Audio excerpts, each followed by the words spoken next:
Il y a un an, le constructeur allemand annonçait le déploiement d'une flotte d'une centaine de véhicules à hydrogène sur la base du X5 et c'est un véhicule très abouti qui a été proposé à l'essai pour les médias et les décideurs. L'objectif était de démontrer que la technologie est prête, même si pour le moment, il n'est pas encore question de proposer un véhicule de série. Depuis 2015, BMW collabore avec Toyota et c'est la pile à combustible du japonais qui a été logée sous le capot. La base technique est celle du X5 en mode électrique et cette version hydrogène n'a rien à envier en performance avec une puissance de 401 chevaux et une accélération de 0 à 100 km/h en moins de 6 secondes. Mais le message clé, c'est que le X5 à hydrogène revendique 500 km d'autonomie grâce à 6 kg d'hydrogène. Et le plein se fait seulement en quelques minutes, un avantage certain par rapport à l'électrique à batterie. Dans l'esprit de BMW, la pile à combustible est complémentaire et l'hydrogène a sa place au sein de la gamme, en particulier sur de gros véhicules.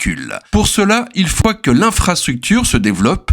Pendant son tour du monde, la marque à l'hélice a parcouru les pays les plus en pointe sur le sujet et entre autres la France. BMW estime que la directive sur les carburants alternatifs va contribuer à développer le nombre de stations en Europe. Il mise aussi sur certains marchés comme le Moyen-Orient où les pays producteurs de pétrole entendent se reconvertir dans l'hydrogène. Pour la suite, car il y en aura sans doute une, le constructeur allemand va attendre l'arrivée de sa nouvelle plateforme Neue Klasse, prévue en 2025. Elle servira de base aux futurs véhicules électriques et sera compatible avec l'hydrogène. Il y a encore du travail pour rendre la technologie plus abordable et mieux intégrer les composants, en particulier les réservoirs. Mais on sent que BMW est très volontariste sur le sujet et le bon accueil rencontré lors de ce tour du monde le conforte dans ce choix de l'hydrogène.